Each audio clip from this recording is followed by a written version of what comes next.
In this video, we're going to look at PAG 3.1, the enthalpy change of neutralisation. And for this, we're going to need a pair of 50 centimetre cube measuring cylinders, a thermometer, a stopwatch, a polystyrene cup, and our two chemicals. We've got sodium hydroxide at 1 molar and hydrochloric acid at 1 molar. Now, we'll do this experiment to start with exactly as it says in the instructions, but then I want to try a modification to see whether or not we can prevent some of the heat escaping. So first things first, let's measure our chemicals. Now what we're going to do with the hydrochloric acid is we're going to add it to the polystyrene cup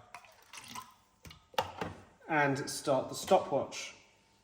What we're going to allow it to do is to come into thermal equilibrium with the cup and with the room. So at 1 minute, we will take the temperature. Now I'm going to put the thermometer in because it also has to come into thermal equilibrium with the thermometer itself. If you find that this thing tries to tip over, then you can always put a bit of water in the bottom of this beaker here.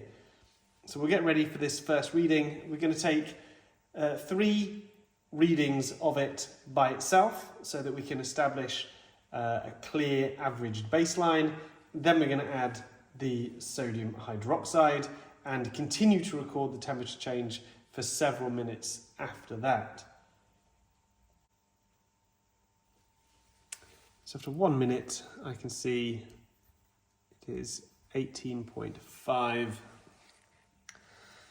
So the instructions are here at the 4th minute not to record, but instead mix the mixture in. Make sure we've got all of it. We'll just stir.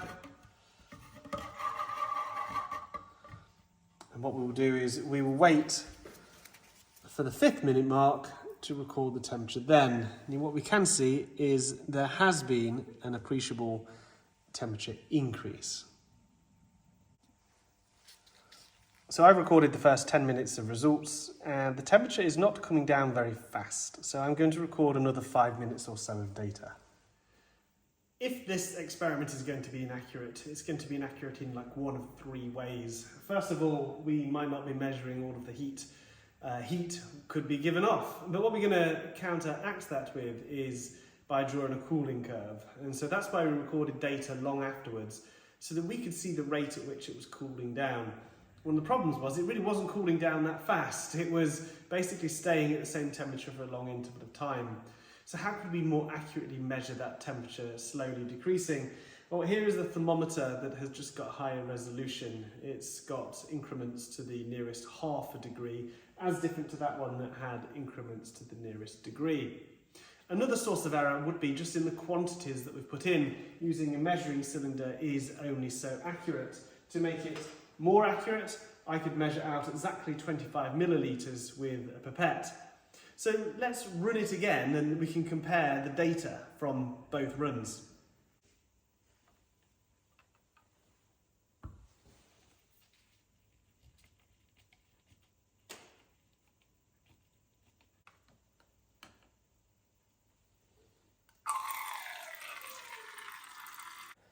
So here is the graph. We've plotted time on the x-axis because that was the independent variable and the dependent variable was the temperature up there.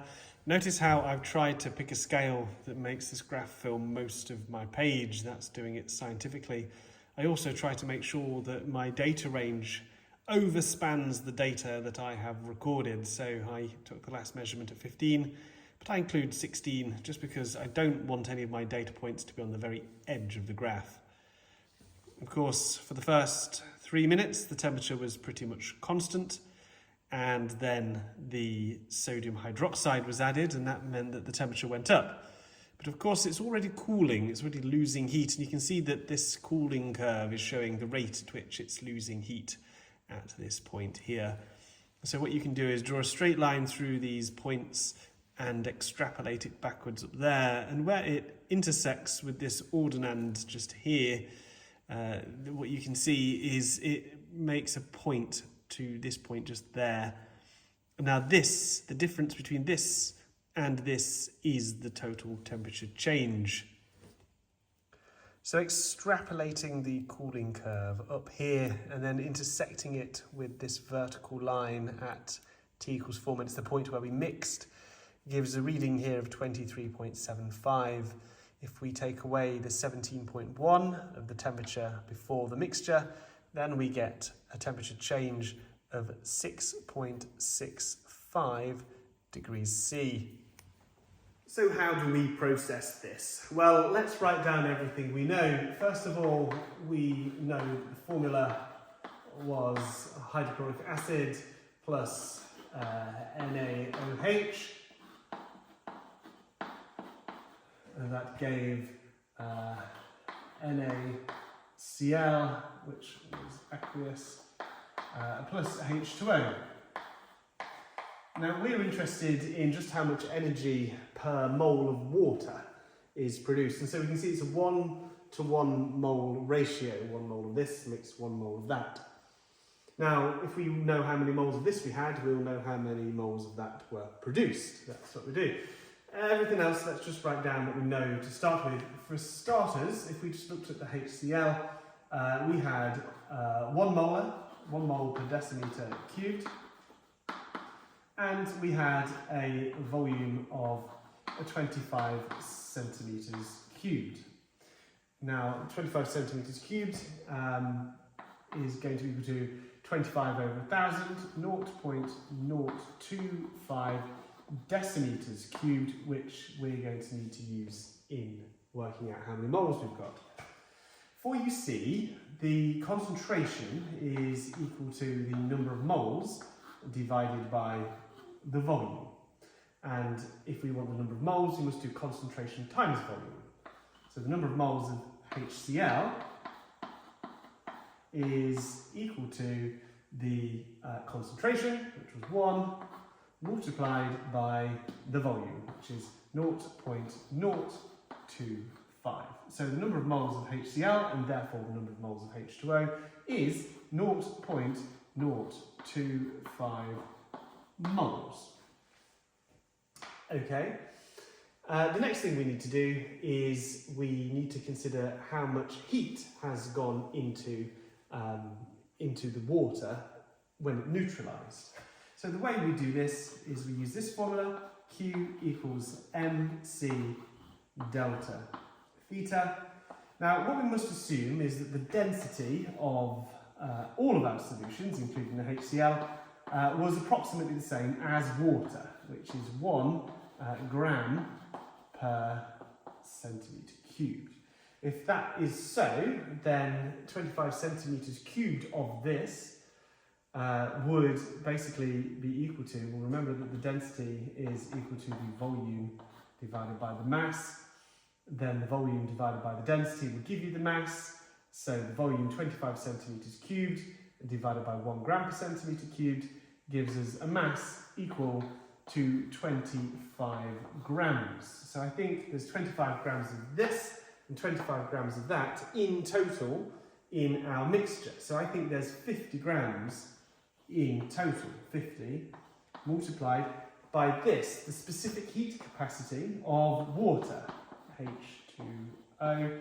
This is equal to 4.18 joules per gram per Kelvin or degrees C. So I'll write Kelvin here, even though all of our other measurements were measured in degrees C. When we used a thermometer, it was degrees C.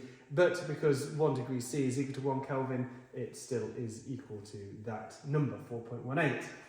So 4.18 multiplied by the temperature change, which from my graph was 6.65.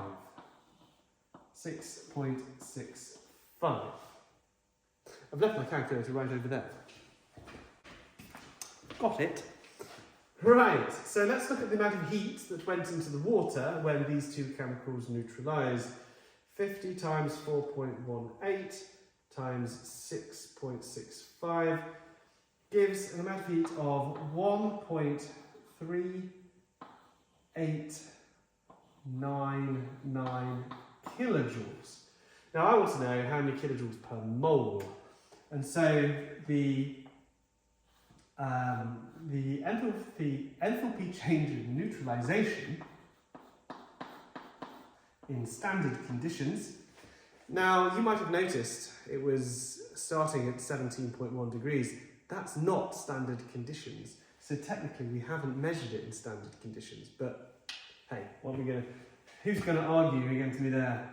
And so what we do is we take the energy change in kilojoules, 1.3899, divided by the number of moles we had of water produced, 0.025. Let's see what we get. So 1.3899 divided by 0.025, and we get 55.596 kilojoules per mole. Right, I'm going to now have a look at what the actual value is. So get this. The actual value is 57.5. So let's look at the difference. 57.5 minus 55.596 divided by the actual value, 57.5 times 100%. This is going to tell me the percentage uncertainty in our measurement here. 57.5 minus 55.596 divided by 57.5 times 100. So I did that with 3.3% uncertainty. That's not bad.